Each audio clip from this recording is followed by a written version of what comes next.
Sheila Lamb, and I'm with the Virginia SBDC Network. For those of you that are not familiar with our organization, the Virginia Small Business Development Center is a partnership program between the U.S. Small Business Administration, George Mason University, and local host institutions throughout Virginia. With 26 locations across the Commonwealth, we provide training and technical assistance to small businesses in their local communities. Our one-on-one advising services are available at no charge. Today's webinar, Entrepreneurship Through a Franchise, ETF, versus Entrepreneurship Through Acquisition, ETA, is presented by the Virginia SBDC Network with FranNet of Virginia and DC. We are recording today's presentation, and it will be posted on our website, virginiasbdc.org. Due to the large number of participants, everyone's microphone is muted and the chat feature is turned off. But if you have questions during the presentation, you can type those into the Q&A box, and we will address them at the end of the session, time permitting. We have also enabled the live transcript function, which you can show or hide via your own meeting controls. And now it is my pleasure to introduce our speaker for today, Heather Rosen, President of FranNet of Virginia and DC. Heather is a franchise specialist from longtime SBDC resource partner and the creator of SBDC's FranFit program, FranNet. Heather began her career as a lawyer, advising businesses on contractual matters and litigation strategy, and then ran marketing and business development teams for large international law firms. In 2009, she left legal services to go into business for herself through a franchise. Now the owner of 2 franchises, Heather conducts franchise education workshops for the Virginia SBDC and several other organizations, provides coaching on how to make the transition from employee to entrepreneur, and offers guidance to people researching full-time, active, semi-passive, or large-scale area development franchise opportunities. Please join me in welcoming Heather Rosen. Thank you so much, Sheila. Just to make sure, are we recording? I can't see the record We are button. recording. Oh, excellent. Yeah. All right. Well, thank you so much for having me do another program. I will ask everybody in attendance to bear with me a little bit. This is the first time I'm doing this presentation. Really excited to do it. It came about because there's been a lot of discussion among my colleagues about entrepreneurship through acquisition and how it's very similar to a lot of the things that we discuss when we talk about franchises. So the goal today is to help you understand, fully what ETA is. You might have read about it. There's a lot of buzz about it. I think the business schools are talking a lot about this concept. But there's some really interesting things that people have already been doing even before ETA became a buzzword in the franchise space, and we are going to talk about that today. I work through a company called FranNet. I've been doing this work for a little over 15 years. FranNet is basically my research arm. They have some tools that I use as a consultant, one of which is called an entrepreneur profile. And I'll put a link at the end in case anybody wants to take it. But essentially, I've been working through them throughout my entire career as a franchise consultant because they are very well known, and they are approached by most of the franchises because, and they're approached usually when a franchise is in growth mode. They are still looking to find new franchisees. If a franchise is not in growth mode, they're mostly sold out in the United States. They're not as interested in finding good candidates, but most franchises are still interested in finding good candidates, people to start their franchises in the US. They come to FranNet, we vet them, or FranNet vets them, and then they send me a bunch of data and set up meetings for me with different companies so that I can really understand the company, understand who does well. And when I talk to people who are looking for good businesses, I know what I'm talking about. I know what's out there that could be a good fit for what they're describing in our process. is has always been appealing to me because we never have to charge a fee because we get paid by franchises that we choose to recommend. They look at us as almost like recruiters. So that is me, that is FranNet. What I'm going to cover today is entrepreneurship through acquisition, what it is, pros and cons, and then there's this other option that I'm sure you read about when you registered for this webinar, which is acquiring a franchise location, acquiring a business that happens to be a franchise that somebody already opened, how that's similar, how it's different, and pros and cons of that. I also am going to spend some time talking about just what it is like working through a franchise. I believe in the model. That's why I'm in this business. But I also know it's not for everybody, and so you should know what the disadvantages are, and use that to decide whether becoming a franchise owner is something that you think you want to look into. I do have a special guest, which was not announced when we first sent out the invitation. Scott Johnson is with us, and I'm going to let him talk about the franchise that he works with, or franchises. There's a couple of them that he works with where they have a formal franchise conversion program, which they call a matchmaker program, which is really interesting. Other franchises do it, but his is one of the few that has a formal program for people who come in looking for an existing business that gets converted into the franchise. And then I'm going to end by talking about things to consider. Maybe going into business through a new franchise might give you enough of what you were originally looking for when you were thinking about entrepreneurship through acquisition, the brand recognition, plugging into an ongoing marketing effort, and getting customers through the national accounts that the franchise has already developed. There is a chat box, and I think there might be a Q&A box as well. Sheila will be monitoring that. Scott has a hard stop at 1 o'clock, and so it's possible that a question will come up for him more towards the end after he has to log off. In which case, if I can't answer it, we'll forward it to Scott and have him, we'll get back to you with your answer one way or another. All right, so let's dive into it. So first of all, what is ETA, Entrepreneurship Through Acquisition? This is the definition that I found. There was an article that Forbes had published about this topic back last year, this concept rather. But basically, it's a business model where somebody acquires an existing company. Usually the banter is about finding ideally somebody who has really taken care of their company and is just about to retire, to acquire that company that is healthy and built up, rather than starting a new one from scratch. And it's usually a smaller, medium-sized business, because usually the bigger businesses, you're talking more about traditional M&A.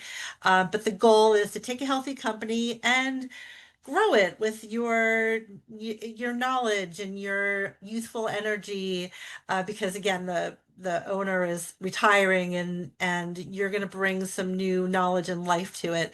So that is the concept. This is kind of the holy grail with ETA. The same article was talking about, this is what to look for. Company with high recurring revenue, long stable history of profitability, something that's scalable, where there's multiple avenues for growth, low customer concentration, and there's solid middle management employees that you can leverage, that will help you grow and will help you with the existing knowledge of the business. In terms of a industry to look for, the article says, look for large industries that are fragmented, and that where there's meaningful growth in the industry, healthy profit margins, straightforward operations. In other words, it's something that you could do, that you feel capable of running given your background, where there are high barriers to entry and low cyclicality and seasonality. Spoiler alert, this is what franchises look for as well. When they open new brands or they acquire brands, because there are these franchise umbrella companies that are constantly looking for young brands that fit into their model or similar to the franchises they've already worked with that have been successful. They look for, and Scott could probably confirm this, they look for the same thing within the franchise industry. Um, so there's pros and cons to everything, including franchises. The things that you see, this is if you are going to acquire an independent business that somebody has started and run. The things that you'll see here in green, these are different from when you acquire a franchise. You know, if it's an independent business, no rules, no territory, no royalties. And what's appealing about it is with ETA is there's cash flow. There's goodwill, although goodwill is difficult to measure.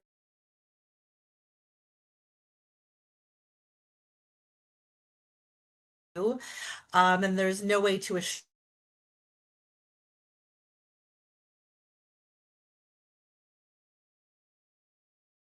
paperwork and send in wire the money for the business. So you're relying on um, the promises of the franchise that this is what I have and this is what you're going to have if you acquire me. But they could be attractive to lenders. They have an established customer base of some sort, a location, employees, systems may or may not be in place, especially when you are working with the smaller the company, basically, the less formal the systems will be. It's unusual to acquire a small or even sometimes a medium-sized business that has an operations manual. So you're relying on the owner to transfer his or her knowledge to you. And that knowledge, you know, they could forget things, or there could be things that they really can't explain to you easily. And then, but the other thing is if you acquire a business from somebody, the owner may give you a note. You might not have to go through a bank at all, and that could be appealing. But on the con side, you know, sellers don't always tell you the real reason they're selling. Um, I always tell people to go into an acquisition with the assumption that there's something wrong or there's something about to be wrong. The seller, if they've listed the business for sale, and you know, especially if you are looking for somebody who is nearing retirement age, it's very possible that the past couple of years the seller, the owner has been thinking about retiring, has been spending less time in the business, and the business now has some new problems. It's been kind of neglected. So you have to come in as you do your diligence, try to figure out what the problems are, and then try to figure out how you would fix those problems. And it's not always easy to figure it out. Again, you're not going to talk to the customers and you're not going to talk to the employees. And so how would you figure it out? Sometimes you can see problems in the numbers, and sometimes you just can't, looking at the books and records. You also have to go in with the assumption that there's a good chance you might have to fire bad employees. Sometimes the problem is the employees are doing bad things. They might be stealing. They might be not entering data that they should enter into the CRM system. And there could be a lot of things going wrong. And so when you acquire companies, you go in with the assumption that the assets are it could be the employees, but the employees also might, some of them, or maybe even all of them, might need to be fired. And then of the employees that after you meet them and get to start working with them, um, They could leave. They don't have to stay. It could be a key employee who the previous owner was relying on to do most of the operations management, the general management of the business. That person could leave. That person may have had an affinity for the previous owner. They don't know you. They don't like change. A competitor has been courting them, and so they could leave. And you have to go into it with this assumption. Also, in terms of fixing things, you want to think about if you're not coming from that same industry, how do you know how to fix it? I mean, presumably if the owner does know that there are problems and the owner couldn't fix it and their employees couldn't fix it, who is it that is going to be able to fix the business? Do you have the experience to run this kind of business, enough of it to know exactly how to fix it or not? Owners aren't always good trainers. They actually might decide after all of the time that you put into negotiations, they might decide not to sell or to sell at a later date or to pass it along to somebody in the family or to just hold on to it for a while and hire a manager and keep running it because maybe it was fun for them. Um, you also want to look at the location. A lot of times, some of the better targets, acquisition targets are not anywhere near you. And so you're looking at having to take your family, sell the house, and move someplace else. And what do you know about that area? Is it an area you'd even want to live, much less do business? And then if the company is cash flowing, and that is what was a lot of what was appealing to you, the asking price is gonna reflect that, and you're essentially going to be prepaying for future cash flow. So these are all things to consider. So a lot of this is really the same. Oh, what, one more thing, sorry. Again, new presentation.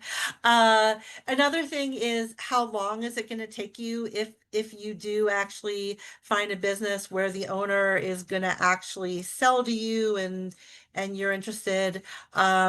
This is statistics from a recent report from the International Business Brokers Association, different sizes of businesses, how long is it going to take to close?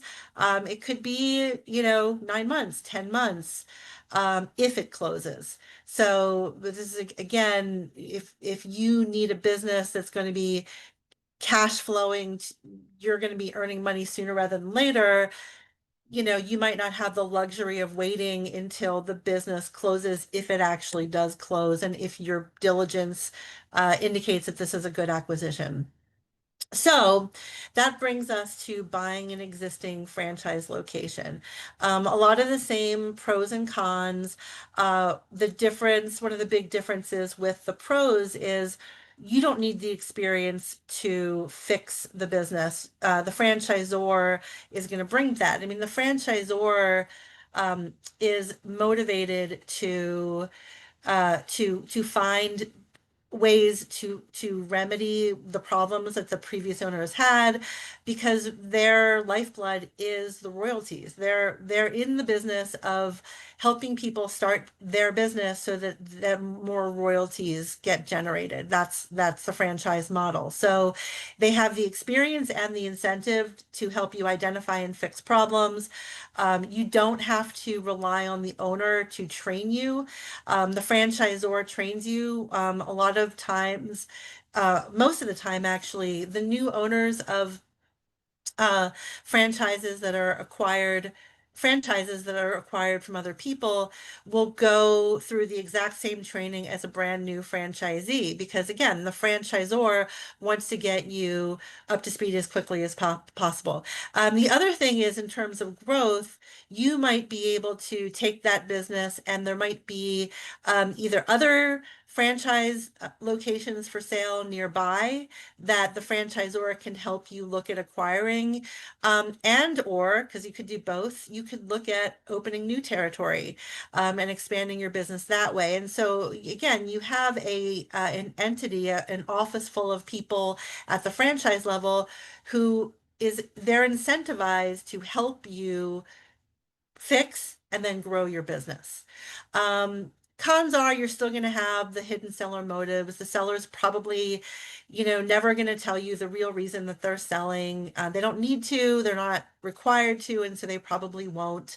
Um, and then there's still going to be issues. But again, the biggest difference is the turnaround time, because you have this expertise, help, and the opportunity to grow beyond just the location that you're acquiring, because that is the franchise model. They're going to help you try to do that. Um, some things to know about franchises, as I said, there's some really good things about them. They're not for everybody, but you have to be somewhat of a system follower. Every franchise is going to have rules. Some have a lot of rules, and some of them don't have a lot of rules. But there's always going to be some rules that allow for consistency. The product or the service has to be consistent, somewhat consistent at least, from location to location. If you have exclusive territory, there's almost always going to be some annual sales goals, benchmarks built into your contract that, if you continue to blow those benchmarks, miss those benchmarks, you might have a sit down with the franchisor. The franchisor is usually going to really, really help you try to get to those benchmarks, but after some years, they might say, you know what, it doesn't seem like you're capable of covering all of this area, so we might take back some of your territory from you. But that's again usually not going to be until they've made a pretty big effort to try to get you up to par. You are going to have franchise fees and royalties. Look, you are paying people to work for you. A lot of people who are looking for these acquisition targets, they also pay people to work for them to search for locations.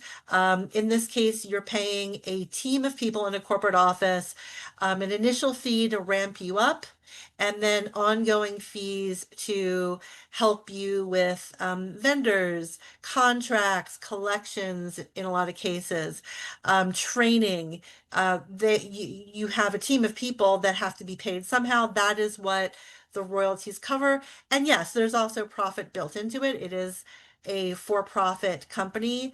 But when you research franchises, what you will probably hear is, yeah, we pay these fees. Nobody likes paying fees, but this is what we get. We get a lot of value, and that's why it's worth it to pay these fees. That's why we're not doing this on our own. Um, there are going to be protected territories. Some people don't like franchises because they feel like, well, if I want to grow, I want to open up locations wherever I want. I get that. I mean, you can look for a franchise that has enough territory, white area around the location that you're opening, but ultimately, you're not going to be able to do business probably throughout the United States. There's going to be other franchisees, and you're not going to step on their toes. It is a contract. Scott might not want me to say this, but you can usually get out of the contract if you really want to. I don't know any franchisor that wants to keep you in a contract if you're truly not doing well and unhappy.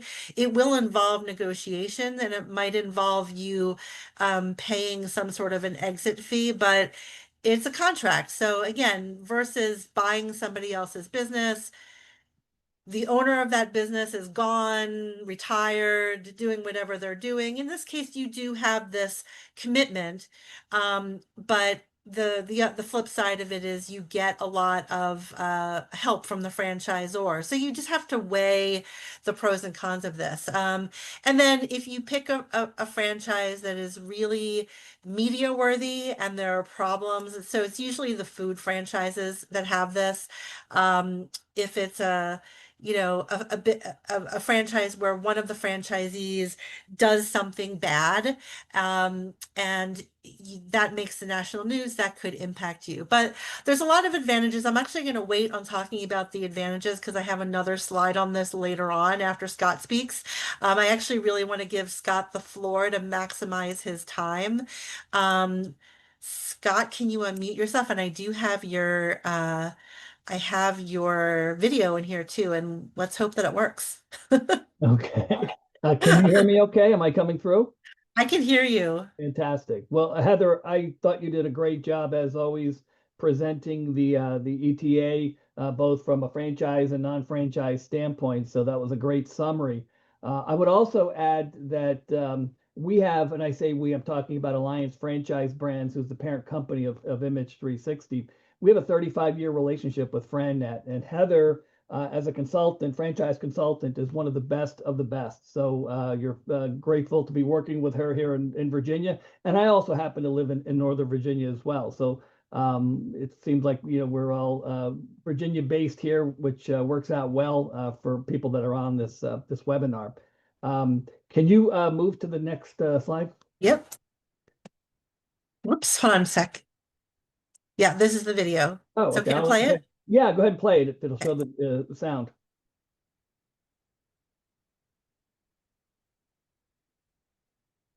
I'm not hearing anything on my end.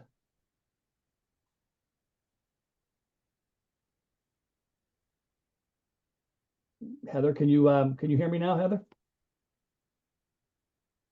Sorry, can you not hear it? Yeah, the sound is not coming through on the video. You might need to Oh, click on a setting there that says okay. sound or. Oh, sorry, everyone. Like I said, this is the first time we're doing this. I can hear it on my end, but you Right. can't hear it. Yeah. Well, let me put subtitles on, so at least.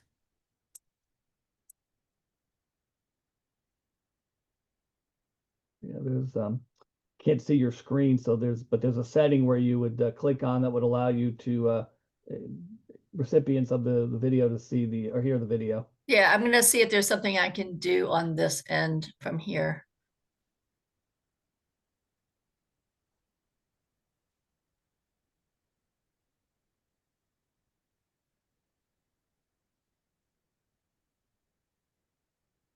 I'm still not hearing it either.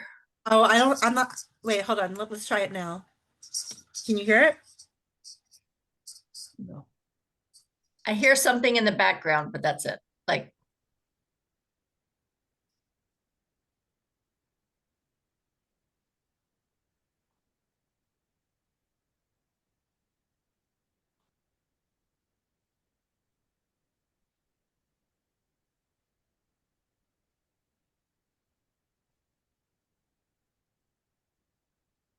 Heather, do you just want me to speak to it at this point, or?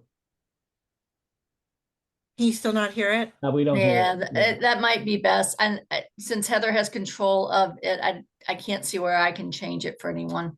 Yeah, same on my side. I can't see You want it. to just skip to the next slide and talk about it? I'm so Yeah, sorry. yeah, and we could share this video out. Yeah, we if can. somebody That would wants be to great. request Thanks.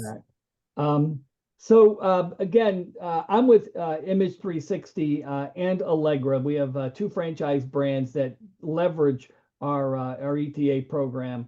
Alliance Franchise Brands is the parent company. We have over 550 franchises, both internationally, the United States and in Canada. And we've had a lot of growth and a lot of great success with our matchmaker program, or otherwise known as ETA, Growth Through Acquisition, Entrepreneurship Through Acquisition.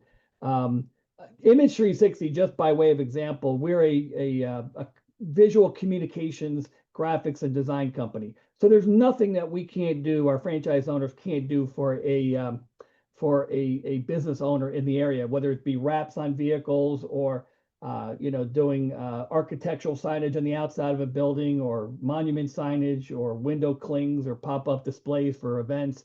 There's a lot that we can do. Our franchise members have a physical location in an industrial park. Typically, they have about 2,500 square feet. That's Image 360. Our Allegra brand is similar. It has a printing component to it, where we do marketing and printing. Instead of doing signs, we print books and brochures, pamphlets, and direct mail campaigns.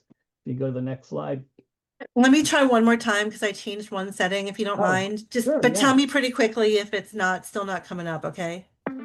Instead of jumping into entrepreneurship headfirst and starting completely from scratch, choose to buy a fully functioning business instead. You mean wait for the right opportunity at the right time so you can start having cash flow from day one? Exactly. The process is easier than you think with the Alliance Franchise Brands Matchmaker Program, led by franchise experts with more than 20 years of experience. Here's how it works.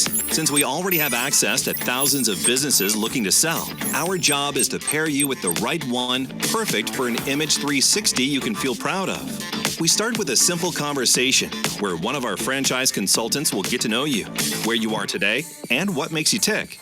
Our goal is to unpack what it'll take for you to switch gears to go into business for yourself.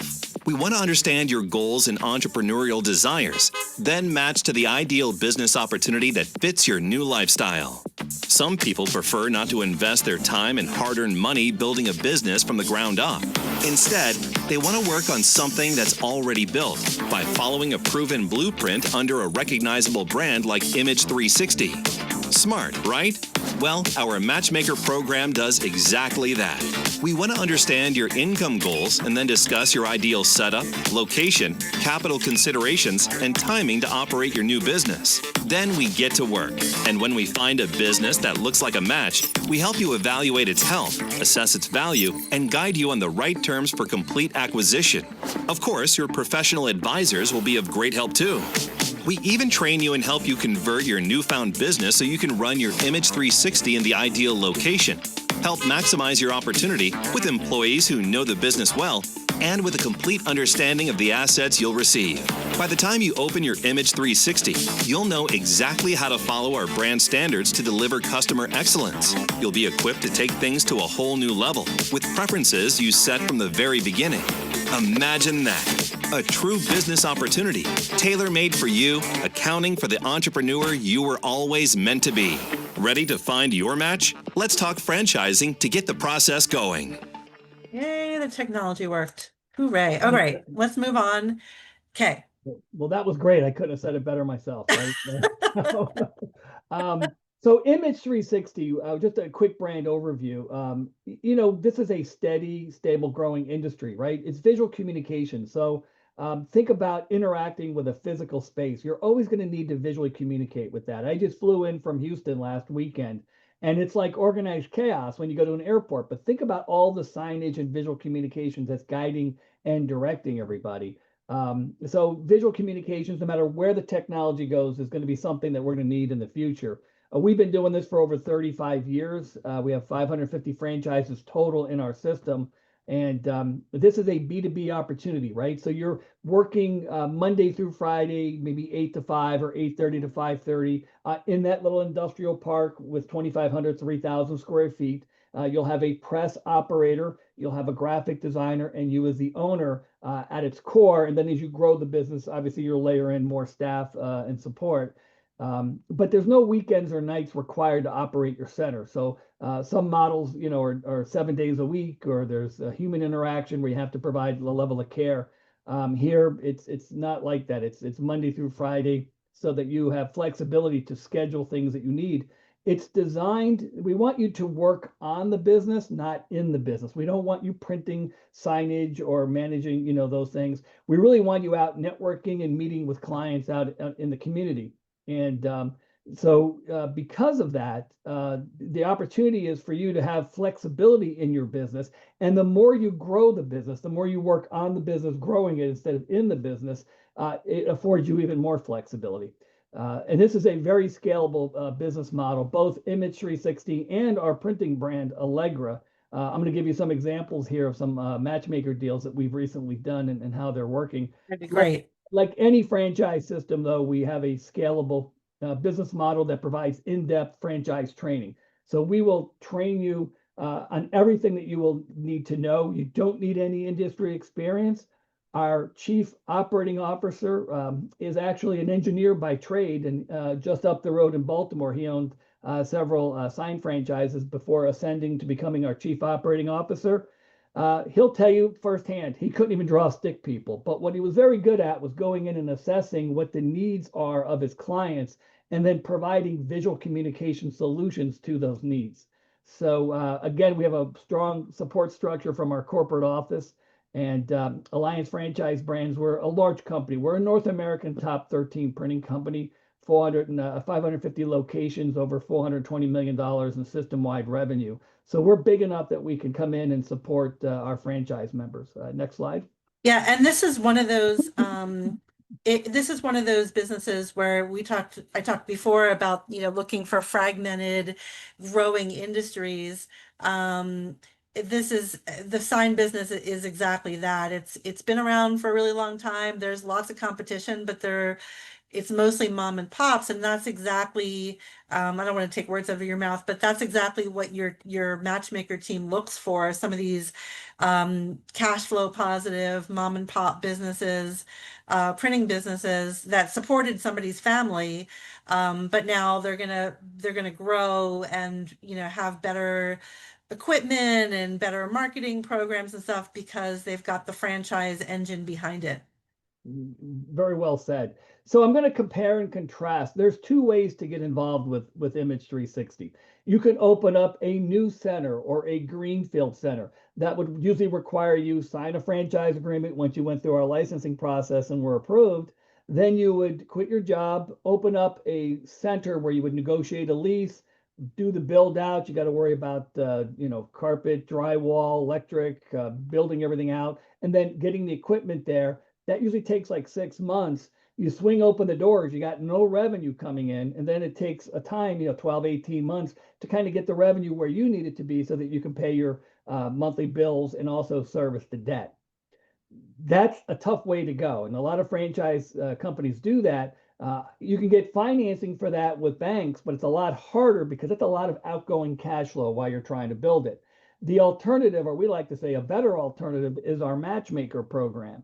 And the way that works is we have a full-time mergers and acquisition team. And what they will do is, sit down with you and develop a set of criteria as to what you're looking for. Where do you want your location to be? Make sure we have availability there. What size business are we looking for? What income or employees and revenues are you looking for? So we'll put together all those criteria, give you a range.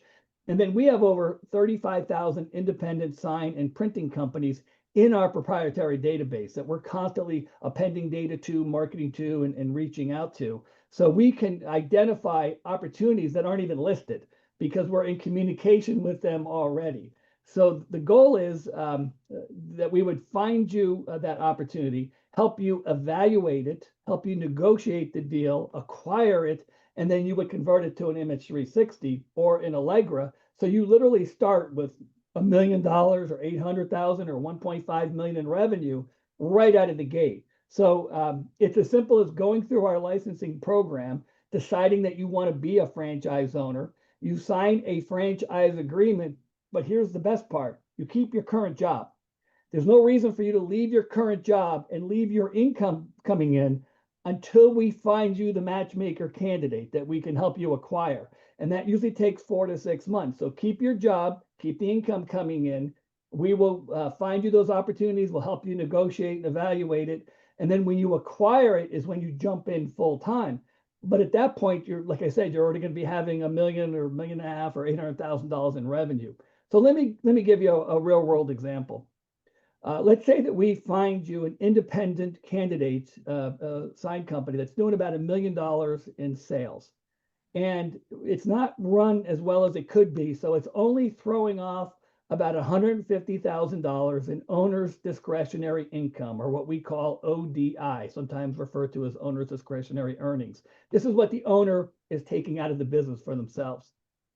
A typical multiple on that is 2.5 times. So a business doing $1 million in revenue, $150,000 in that owner's discretionary income would be selling for about $375,000. You would normally need 20% down to acquire that business. So you would need $75,000, to be able to buy that business down. and then get a loan to acquire it, and then, be able to run the business from there.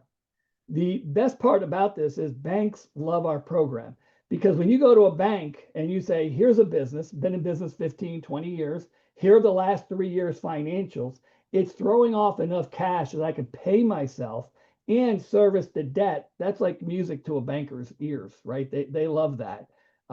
So the matchmaker program really works because all the levers are in the right direction. It works for you as a franchise candidate because you keep your job, keep income coming in, and you jump in only when we've consummated a deal and you've taken over the business and you've got revenues from day one to cover your monthly bills and service the debt. The sellers like our program for two main reasons. The first one is we don't charge a commission to the seller to sell their business. Typically, if a business is doing $1 million in revenue and they're trying to sell it for $375,000, they're going to charge a local broker, 10%, right, or Yes. $7,500.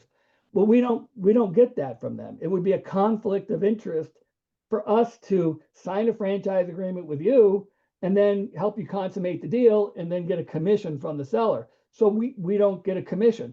That's not why we do this. We do this because we want to put you in the business so that you're starting, with $1 million from day one, because as Heather mentioned earlier, we're going to collect royalties on that. So rather than waiting 12, 18 months to start collecting royalties, we get it on day one, which works for us.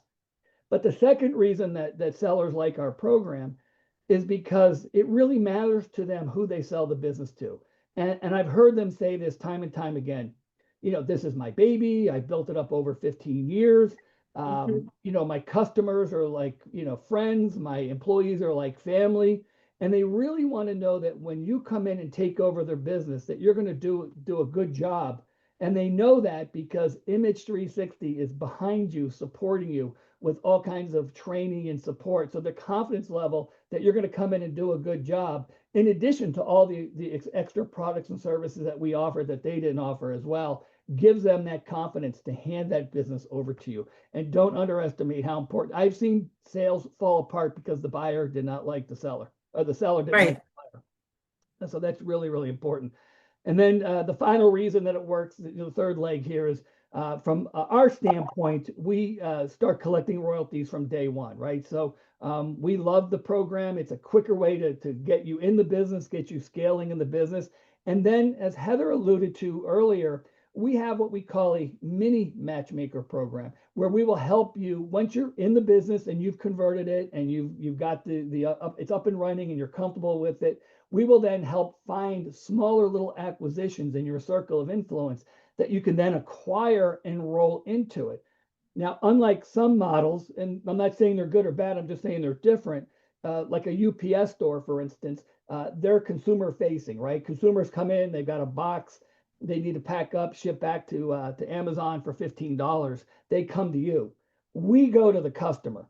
So in other words, you're talking about going into a customer's location and understanding what their visual communication needs are. So there's no need to have 2 or 3 locations. When we do those acquisitions, we want you to roll that into your existing location so that you start scaling it. There's no need for a second set of rent or a second set of employees or what have you, because you're going to the customer and they're not coming to you. And so when that happens, we have a declining royalty scale, and so your margins can start expanding from there. The final thing I want to mention about the program is we are hand in hand with you, helping you through the acquisition. So we will look at the equipment that they have. We will overlay it with what you would need for a new center. Okay, we'll look at the service records. We'll make sure that it's in good working order, has a good useful life.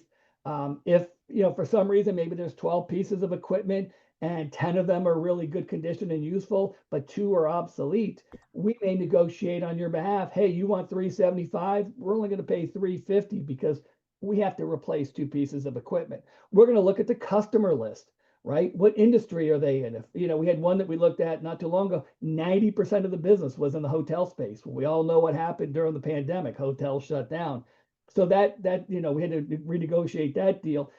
You may have one client could be 40% of your revenue for that business. If that's the case, then we're going to want to not pay all cash up front. You wouldn't want to pay $375,000 for a business only to see one client and 40% of the business leave. So Right. we would negotiate a deal where maybe you pay $250 up front and the balance, $375, is paid when over the next 3 years based on a percentage of sales that we keep from that client. The goal is to mitigate your risk, because this is a very, very important point. Our matchmaker program helps you get into the business, but we're not a broker, right? We're not just putting the deal together and then saying, hey, good luck. We're going to stand behind you and provide support to you. So we want to do our best to make sure we put you into a good situation. So do we have any questions on the matchmaker program that I can answer real quick? Dina, yeah, but she'll let us know. Okay. Yeah, there's nothing in the Q&A at the moment. Okay, that's fine. I just wanted to take a breath because I was Yeah. trying to get a lot out there in the short time that we Yeah. have. You can tell I've Yeah, been and pretty as I was passionate alluding to about the before, matchmaker program. Mhm. So let me give you an example. We have a client that a franchise member in Baltimore, right up the road, in our Allegra brand. He came to us and he said, "Look, I need over $500,000 in earnings, or I can't jump in." Very high net worth individual, very aggressive. And so we found him a independent printing company doing $4 million in revenue. And he was able to acquire that. It came with, over 17 employees. And so he's got that business. He converted it to our Allegra brand, got it up and running. He now has an LOI on another business doing over $750,000 in revenue. So within 2 years of being in business, he's going to be doing close to $5 million in revenue. And, I think he's got well over 24, 25 employees now. He's got full-time press operators and marketing people and salespeople and operations people that allows him to continue to grow the business by working on it and not in it. And, I'm told he's got another smaller acquisition that he's looking at as well. Now, don't get me wrong. He'll go out on appointments for large clients, but he's not out doing the networking, trying to generate the leads. So that's just one example of how we help our franchise members grow through the mini matchmaker program once you're in the business. Not to say that organic growth in marketing doesn't grow your business as well, but those chunks of businesses that you can roll in are great. Our president of our sign and print division, Lisa Bueller, her and her husband have been in the business since 1991. They are dual brand owner. They did over 13 acquisitions in 20 years. And so we're like, well, how do you do so many acquisitions? And you'd be surprised where they come from. Sometimes they come from customers or competitors that use your services because there's so much, services that we provide that they don't do, that they come to us. And then the conversation is, hey, Pete, you're in your late 60s. When you're ready to retire, let me know. We may be interested in buying your business. So a lot of those were kind of self-fed into that. I'm sorry, go ahead. We do have a couple questions if you want to. Oh, yeah, absolutely. Go This is a ahead. good, okay. First one was, what type of businesses do you have in your matchmaker business? Okay, we have two brands that we promote. One is Image 360, which is our visual communications, graphics, and signage franchise. The second one is Allegra, which is our marketing and print franchise. Both of them require a physical space, an industrial park, 2,500, 3,000 square feet, printing equipment for both. One focuses on visual communication signage. The other one focuses on printing, like, direct mail printing, booklets, things like that, and marketing services. Great. Next question was, what's the minimum amount of investment required to start with? That's a great question. And I see Heather has that slide up, so that's perfect. This is right out of our item 7 in the FDD, our franchise disclosure document. If you're not sure what that is, Heather can get you some more details on what an FDD is, but it's a regulated document by the Federal Trade Commission. All franchisors have them, and they're in a standardized format. They're a good document. They provide you with all the information that you need to make a decision on a franchise. So having said that, the investment range for an Image 360 to do a new center is $221 to $502. To do a matchmaker program is only $130 to $452. So why is matchmaker less? because you're buying something that's existing. You're not doing the build out. You're not having to, you're buying equipment, but it's used equipment, serviceable records and good useful life, but it's still used. So there's less value placed on it. Now, in addition to the matchmaker, you have the acquisition cost that we talked about earlier.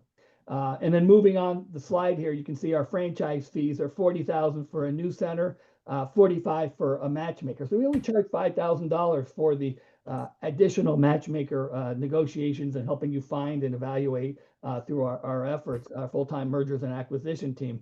I forgot to mention that when you do acquisitions on top of that, the mini matchmakers going forward to grow your business, we only charge $1,500 to $3,000. Again, we don't make our money on that. We're trying to cover some of our hard costs, but we do make our money on the royalties. And you can see their royalties for Image 360 are 6%, but it's a sliding scale. So up to 1.2 million is 6%. From 1.2 to 2.4 million is 4%. From 2.4 million and above is only 1.5%. So we incent you to grow the business. We need a little bit, we know we need to cover support, but if you grow your business from there, we want you to benefit from that. You can see why it makes sense to take those mini acquisitions and roll them into your current location, because once you start increasing the revenues, then you get a sliding scale on the royalties. We do have a marketing fee of 2% of gross sales, and we have 128 current Image 360 centers, although we have other legacy sign. And of course, we have the Allegra brand print. We have 550 total franchises. We do offer a discount for veterans and first responders. It's 25%, but I'm being told in the latest updated FDD, it's going to be 50%. So look for that coming out. Oh, no kidding. Yeah, so we appreciate our veterans and first responders. So it's a pretty aggressive program. I'll just kind of joke on the left-hand side there. You'll see someone with a hard hat on, and they're on a scissor lift and they're installing. We don't want you doing that. We want you outsourcing that to professionals, licensed professionals with insurance. Again, we don't want you working in the business as much as we want you working on the business. We had a couple more questions. Sure. Heather, can you see the questions? If so, I'll see if you can handle the long one while I read the short one out to Scott. Okay. And Scott, so the question is, what net margins are standard for this industry? Well, what I can do is read, I can't get into financial information other than what's disclosed in our item 19, but I can tell you our average franchise owner is doing about, for Image 360, is doing a little over $1 million, 18,000. And the net on that is 186,000. This is, again, per our item 19. Yeah. The other question is, just to clarify, if the business is generating $1 million in revenue, ODI is 150K, and the max sales price is 375K. Is that correct? In that example, yes. And if yes, would it apply to all sorts of businesses? What about the SaaS business? I don't think that applies to all. Different businesses have different. Yeah, I was actually involved in a software as a service business. Obviously technology companies have a much higher multiple than we do. But, our multiple on our business model is 2.5 times ODI. Good question. Okay. Hopefully that suffices. All right. Well, thank you so much. This is super helpful. We should probably move on as we've got a bunch of other material to cover. Feel free to stay on, but I know you have to jump off in a minute anyway. I'm going to jump off in a second. I just want to thank Heather, Sheila, for pulling this together and inviting me. Enjoyed talking. If you have any additional questions, I encourage you to reach out directly through Heather, to get information, and then she can forward to me any level of interest that there may be, going forward. But again, I'm going to thank everybody, and I'm going to go ahead and sign off and get ready for my next meeting. So thank you. Thank you, Scott. Thank you. Yeah, I know this industry and also this business pretty well. I've had clients who have chosen this in the past, so I can probably answer a lot of questions on this. This is going backwards. Okay. Okay. So now I want to talk about franchise, kind of how this marries up the entrepreneurship through acquisition goals and franchises. And this is where I'm going to get back into, as promised, the characteristics of a franchise. The reason people who choose franchises, the appeal is It's proven. It may be a familiar brand, but most importantly, it's a proven business model. There are experienced people who are doing marketing for you, or at least a lot of your marketing. There's national accounts as franchises get bigger. There's operations teams at the franchise level who are taking care of IT issues and the website and email. It's a quicker startup. There's training. There's people in the corporate office whose sole job it is to help you and your colleagues in the franchise. And that FDD that Scott was referring to, there's oversight by the Federal Trade Commission and also Virginia that franchises can't just make earnings claims. They can't just promise you that you're going to make a certain amount of money. They have to, if they're going to make any kind of claims, they have to file that with the government. And it's something that if you find out, no, that's not actually true, you would have some recourse. And they have to give you that document that they file while you're investigating. That document also includes a list of all of their franchisees and everybody's location and contact information. So what happens is during the process, if you know how to do this, which of course, well, hopefully you do now know a little bit about this, but as I take people through this diligence process, you start knowing that hey, that list in that document, it's a list of people who I can interview, who I can check with, and I can ask them all these questions about how much they're making, what the issues are, how fragmented, how all the things that you want to know as you're trying to make this very important decision. And I hopefully you can start to see that with a franchise location, opening up a franchise location, whether it's new or even, whether it's an acquisition or even if it's new, a lot of the same things that people look for with entrepreneurship through acquisition are already there. I mean, franchises look for, they like bringing in franchise systems into the umbrella that have high recurring revenue, that have a stable history of profitability. There are some franchises that are in a new or newer industry, but there's not a lot of them. And I personally can tell you that I don't tend to recommend them because they don't have that long, stable history of profitability that my clients are usually looking for. They're scalable. They have multiple revenue streams. There's a customer. They're looking for something where you can have a few customers that have repeat business. And the middle management ends up being, if it's not a acquisition, you've already got some people in the franchise office that kind of are already playing that role. But they look for fragmented industries, all these things there, the franchises already are looking for. So for some people, I mean, maybe there isn't an acquisition that works, or maybe there isn't a conversion that works. Maybe, in some cases, even just going into business with the help of an experienced franchisor that is looking for some of the same things as you were looking for, maybe even that could work for you. And then maybe you don't have to have the amount of money that you would need in order to acquire something that's got cash flow. I'm just throwing that out there because everybody's different. Everybody's looking for different things. I mean, with the model that Scott was describing, you're only going to need one location. You can acquire a book of business from other printing businesses or large format graphic businesses nearby, but you don't need multiple units. So also think about that in terms of your investment as you grow.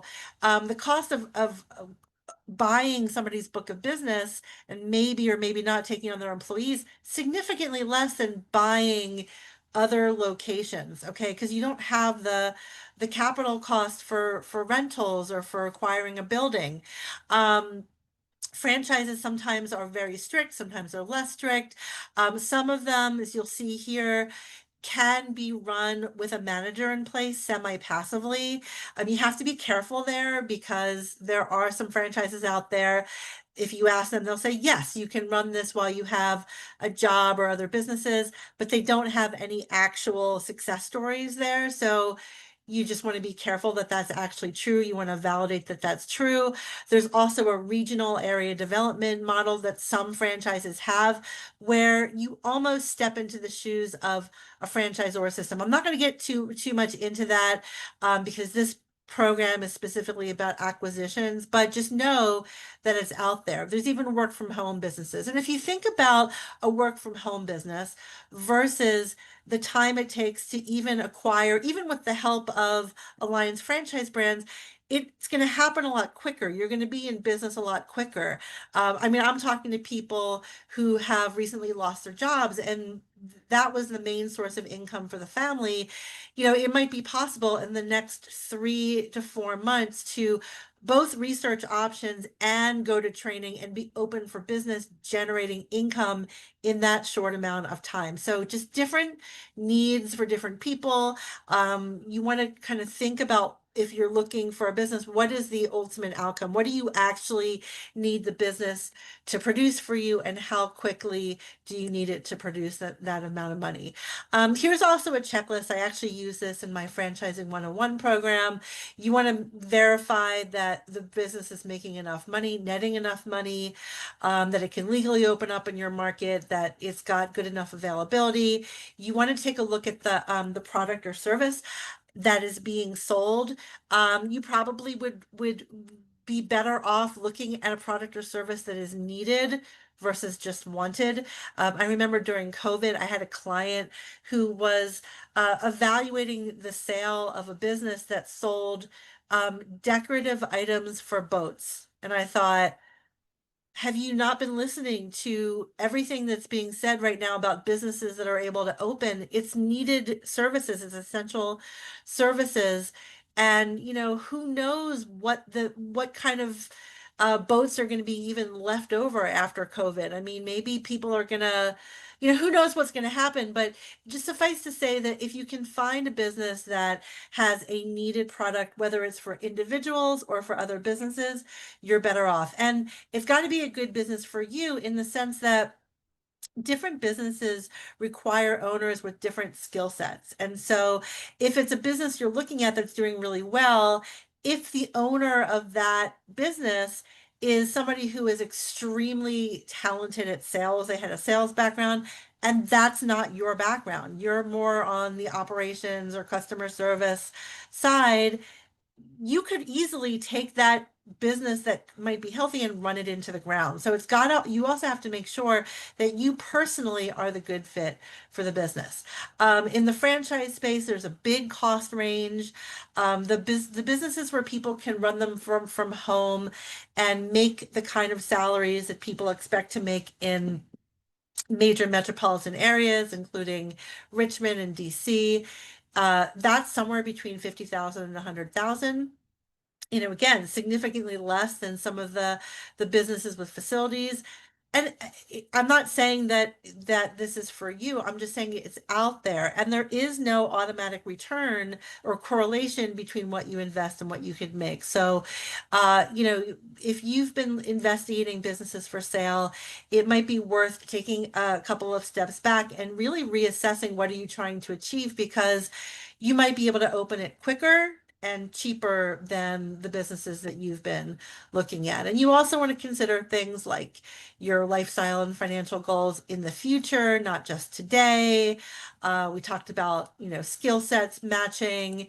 How about employees? So with the businesses that Scott was talking about, you don't usually need a lot of employees. There are some businesses where you don't grow unless you have employees that are staffed out. So you want to take a look at, again, your background, your history as a manager is, do you do well? Are you happy if you have a lot of employees, is that going to create a lot of headache for you? Are you going to be good at it? If not, you know, if that would create a headache, then you're probably looking at the wrong business. You want to make sure that you're going to continue to succeed at this business that you're acquiring. Also, where are you living? As I said before, is it worth uprooting your family and moving to this location for this business. Maybe there's something closer that you can do that still allows you to achieve your goals. What environment are you working in? Working in a restaurant is not for everybody. Even as the owner, that is a very there's a lot of moving parts in that environment. People don't typically think about that, but if you own a restaurant, you have the ability literally to kill your customers. I mean, your customers ingesting something could cause their demise. So think about that. They're health inspectors. I mean, it's not what people think it sometimes is a retirement job. You're running a restaurant. I would say it's the opposite of a retirement job. You're going to be working, even if you acquire somebody else's business, you're going to probably be working 90, 100 hours a week until you have the ability to afford a general manager. And then you can start pulling back a little bit, but still there's so much that can go wrong that you really still have to stay on top of it. And so that's a question for yourself. The business that you choose should allow you to make money, but also have a better future for yourself. You don't want to create problems for yourself. You don't want to create stress. You want to, create a business for yourself where you're making good money, but also you're able to, be successful and enjoy your life going forward. I mean, as we get older, Sheila and I were just talking about, our kids are out of school or almost out of school, and sometimes we have to travel to see them. We want to travel to see them. And boy, in restaurant businesses, I know so many people who have restaurants and they're never able to leave. They're never able to take a family vacation. And if they do, something's going to go wrong, and it could be a complete disaster. So you think about, your future too, what your life is going to be like, maybe when your kids are older, when you're a little older and maybe you don't have the energy that you do today. Are you going to be happy and successful in this business? Okay. And how about hiring your kids? I mean, there are people who would like to, when their child is out of college, have a job opportunity for them. There's not, a lot of job opportunities right now. There are parents who are bringing their kids into the business. So just some more food for thought. Don't lead with this decision with emotion or passion for a product or service. That fades very quickly. When people stay in business, it's because they're happy in the business and the business is making enough money, period. The product or service becomes secondary, and you could go into a business where you're very excited and passionate about that product or service. The business is such a drain on you that you end up not wanting to have anything to do with that product any longer. Okay, so lead with the things that we've talked about before. You don't necessarily have to have industry experience. You do have to have enough starting capital and working capital and enough time to devote into the business. I get calls sometimes from people who are, they're just looking for a good investment. And I'm saying, well, who's going to run the business and who has the skill set and the time to run this business? And they're saying, well, we'll worry about that later. You can't worry about it later because a good business you can still run a good business into the ground. Okay. So there are people here to help you, the SBDC, myself. You want to look within the time frame of 6 to 10 months. If you would like to be in business, you can. You'll have the time and the money to be in business within the next 3 to 6 to 10 months. There's a couple of numbers here and a star because Virginia is a registration state. There's a time period which is still ongoing right now where most of the franchises, they won't even talk to you. Even if they have a business for sale, even if they have a matchmaker program, they're waiting for our state to reapprove the franchise for expansion within our state. And so you don't want to start too late. I mean, if you're desperate for money, you probably should have started the search, honestly, 6 months ago. Now, if you're within 3 months, yes, there still might be a business that you can open, but you're going to have less choices because you're going to have to find a business that is a match that's available right now and it cash flows quickly enough. Okay. Having some personal living expenses or a spouse that generates income is great. I always love to work with people who have a spouse who has enough income to cover bills, but that doesn't always happen. And so we have to look at what we're working with, what kind of savings, what kind of loans we can get. As Scott alluded to, sometimes you can take out a little extra to cover your own salary. Sometimes you can roll over retirement funds to cover that. But ideally, you know, it would be great if you could, if you had a cushion right in your own savings account that could they could cover expenses so that you're not completely stressed out when you start this business because, oh my gosh, this business must be able to pay me the salary within this amount of time. You can't predict exactly when the business is going to be able to start covering your salary. So you want to have this kind of a cushion. Partnership agreements, you can start a business with a partner. Sometimes, you know, my investor clients are looking for that.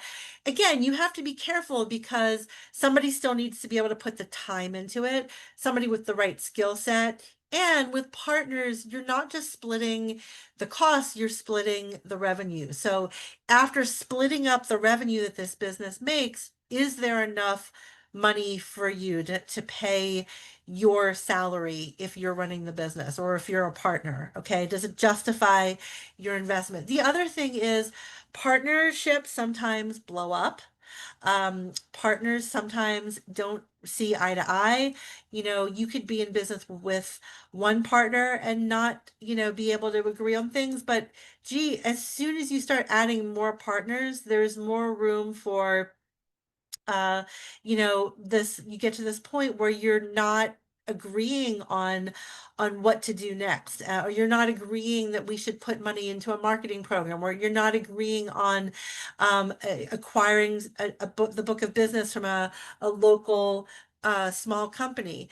It complicates things. Okay, so a better situation is when one person or maybe a couple spouses whose financial interests are aligned and goals are aligned, they start the business together and then they bring in partners for new locations. If it's the kind of business where you would open up new locations, that's better because at that point they understand what the decision points are. They can build that into a partnership agreement and retain that kind of control. If you must go into a business with a partner, you know, spend the time and money to put together a partnership agreement so that you don't run into these roadblocks where you can't move forward because the partners, you and the other partners can't agree. So if you want some more help, there's no cost for any of this. We would love you to do the evaluation. If you want to do the entrepreneur profile and talk about some options, we can do that as well. There's a QR code here for the evaluation and the entrepreneur profile, or get in touch with me. If you have more questions, let me see if there's anything that's come through so far. It says Diversify Fran gets a discount. Okay.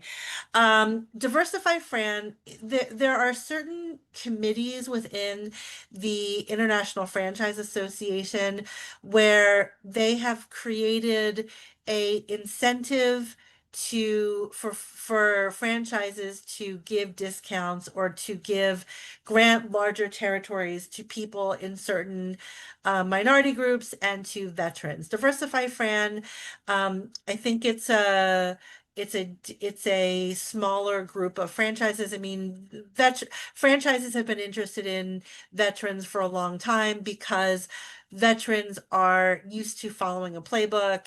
They have the ability to, you know, push through when things don't go well the first time. They're less likely to, I guess, give up. So a lot of the franchises have discounts for veterans. The one that Image 360 and Allegra are offering right now is incredibly generous. I was really surprised to hear that. Bravo to them. And especially because, you know, I'll just say that a lot of the veterans when they retired from the military, they got government jobs, and obviously that's what is being impacted the most in our area, at least in Northern Virginia, in the DC area. So that's great that there's now also, you know, more of an incentive, but there's also some franchises will offer some sort of a discount or other incentive to people in minority groups. And if you want more information specifically about the one that is offered by Allegra and Image 360, I can get you that information. Great. Yeah, if anyone, I'm just going to interject for a second. If there are any questions, let's pick Heather's brain while we have her for another 15 minutes. So go ahead and drop those in the Q&A box if you if anything comes to mind. And as she said, if she can't answer it, she'll get you in contact with Scott or get the answer for you. Right. And I guess closing thoughts while we're waiting for any last questions in this forum is if you need to transition into a business, if you know that for one reason or another your job is going away, and you have a big salary to replace quickly, probably your best option is some sort of acquisition, whether it's through independent franchise for sale. And I have personally been involved in some of those transactions. I mean, the good franchises that we have said, yes, you're a good business. We're gonna, you know, keep our eyes open for people who could be a good fit for you. They'll usually let us know when they have franchises for sale, and I've been involved in some of those transactions before. The word is not always on the street about that, and sometimes I have that information. I actually have a secret resale list when I find a particularly good acquisition target. There's some others that I know about, but sometimes it's a really good one, and I will let the people who have requested to be on that list know about that. So if you want to be put on the list, scan and ask to be put on the list. But also, like I said, there could be other businesses for sale that might be more of a turnaround situation. But the only way to replace a big salary, a you know, DC, Richmond area salary within the first year is going to be through some sort of acquisition. So hopefully this webinar gave you some additional options to the ones that you might have already been exploring. Great. Heather, thank you. We don't have any other questions, so I guess we'll go ahead and wrap up. Thank you so much for this new webinar that you offered. And I want to thank everyone who joined us today. Remind you that you are going to receive an email with a link to see this recording again. If you would like to sign up for upcoming webinars or access recorded webinars, please visit virginiasbdc.org/training. These resources are designed to be used in collaboration with your local SBDC advisors. You can sign up for a free and confidential session by emailing help@virginiasbdc.org or via our website. We hope to see you at our next session. And if you have any questions that didn't get answered, you can also send them to the help email. I can forward them on to Heather, and we will definitely get you taken care of. So thank you. You all have a great day. My pleasure. Have a good afternoon.